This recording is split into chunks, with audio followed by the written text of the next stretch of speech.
Dad! Dad!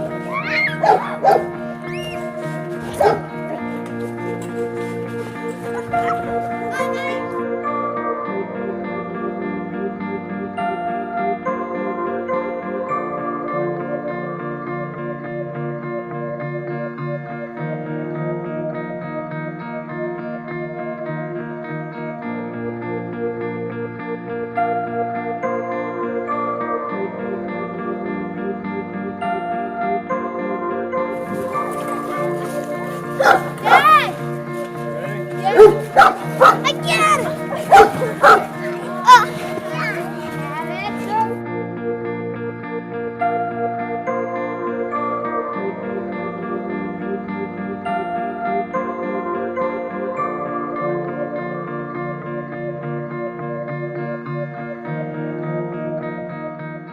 At that point, I had resigned to the fact that I likely had cancer, but I remember being at peace the entire time. There was never a moment that I recall where it hit me and I thought, no, it can't be.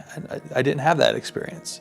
I was just going through moment by moment, just trying to absorb what was the information that I was being given, trying to understand, okay, what can I do, and what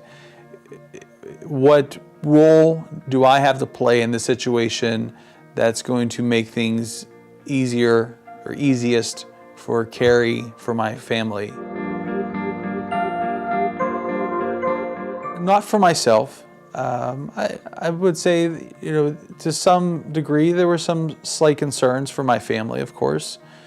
Being 35 years old and having 10 children, certainly did not want to leave Carrie or leave my children in a situation where they would not have a husband and a father. I don't recall a moment throughout the entire experience where I was not at peace with my situation.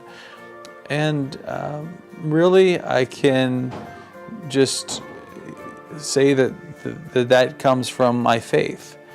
Since Carrie and I got married and we had the children, my perspective was that we were putting our family in God's hands.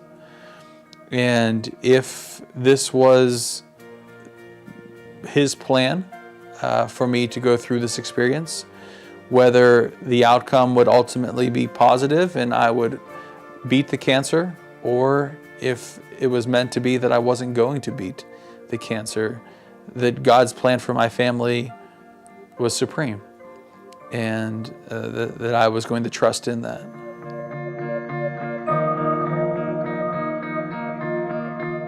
Well, my first thought on that is there are a lot of people who have gone through far worse. In fact, it's quite incredible to me that I've lived 35, nearly 36 years on this earth and have not had anything close to this tragic occur in my life. There are people who are born into tragic situations, who suffer and go through far more horrendous experiences than I've had to go through. So I have no right to complain from that perspective. And then from a more religious perspective, how can I accept all the good things that have happened in my life, all the blessings? I have a beautiful wife, I have 10 healthy children, I have a loving family, a mother and a father who raised me, and I know all those blessings. I had no qualms about accepting those.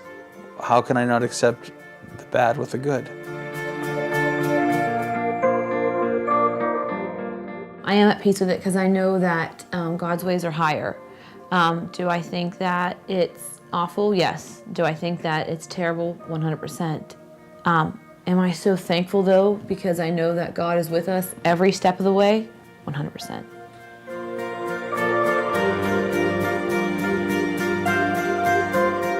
I would give the same response that I gave the first time. Our children have been very blessed, again, they have two parents who love them. All of their needs are met daily. They didn't do anything to be born into this family, right? I mean, there are children who are born into sex trafficking, born into starvation. Our children didn't have to experience that. That's not to trivialize the situation, though. Absolutely, I would not have chosen this for them. If I put myself in their shoes, our oldest is 13.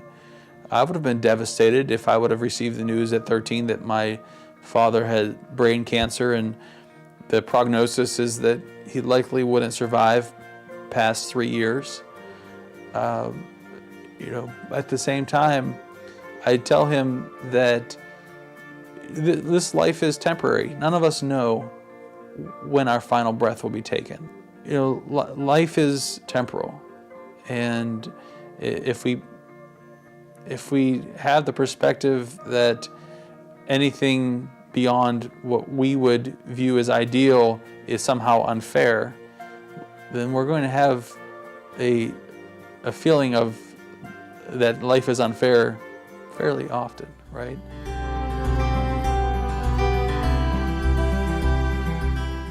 It's difficult to read children, but it's been a process. So when we've been open and honest with them from the beginning, and we also didn't share too much information with them until we knew. Right. Didn't want to scare them. Right. Until we knew the facts. But I think that the top four, they have a really good understanding of what's going on, and that would be down to 8 years old, so 13 to 8 age range to grasp the concept of what's going on. The other ones are kind of sad, but they still see Dad. So it's like one of those things that they can only go by what they see. Okay, Dad's sick, but he's still here. He's still talking to us. He's still playing. He went outside the other day and tried to play ball with them. They see that, and so in their mind, Dad's okay. And so I think that it helps them understand it. But the older four, they do spend some time crying. I've had to comfort them and just to reassure them that God knows what's best. And we might not think that it's best if he's not here, but God knows what's best. And so we just have to trust that. There's really nothing else I can say other than this is what faith is.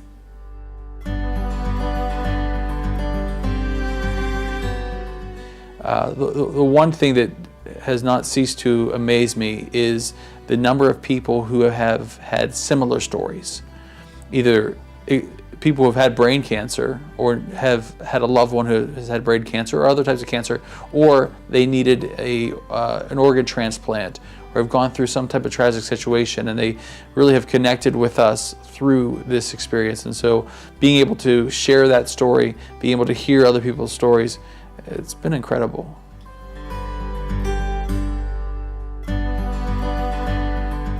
So that was also just an expression of our faith. So early on in our marriage, we had talked about how many children we might want to have, and I think we were somewhere between 3 and 4.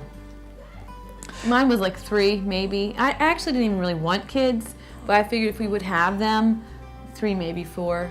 I mean, I really didn't want 4. Yeah. You didn't want children? Yeah, I really didn't want children. I just thought, no, I didn't want to take care of kids.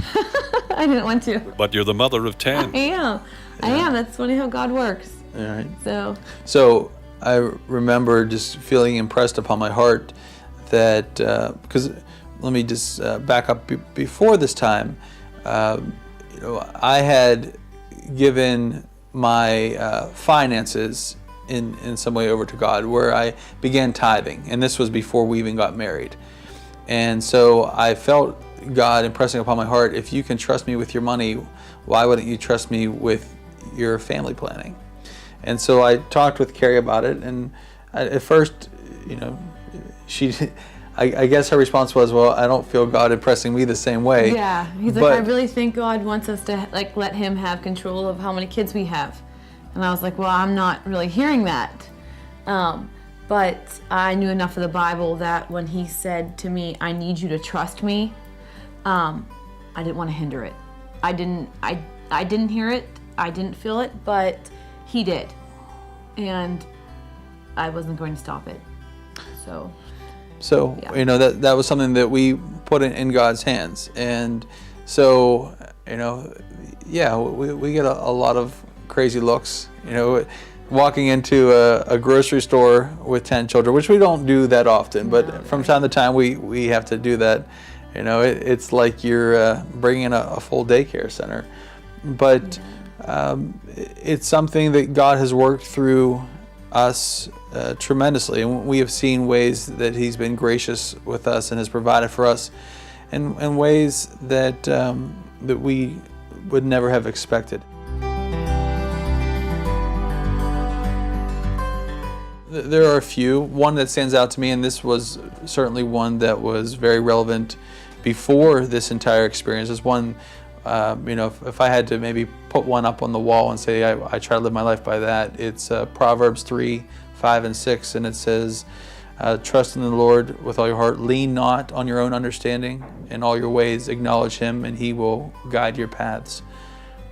And that is so true in this situation.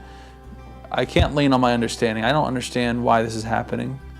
I don't understand what's going to happen tomorrow or a year from now.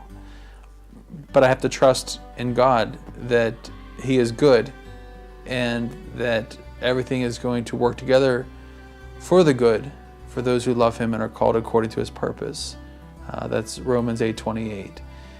And so, you know, maybe those two passages together, I would say. Yeah, I have a favorite Bible verse. It's Proverbs 24:10. And the translation that I always held with me is that if you are weak in a crisis, you are weak indeed. And so I always held that, and I always took it as like, well, you know, when the time comes, I'll be able to step up. But I think the opposite has happened. It showed me how weak I actually am.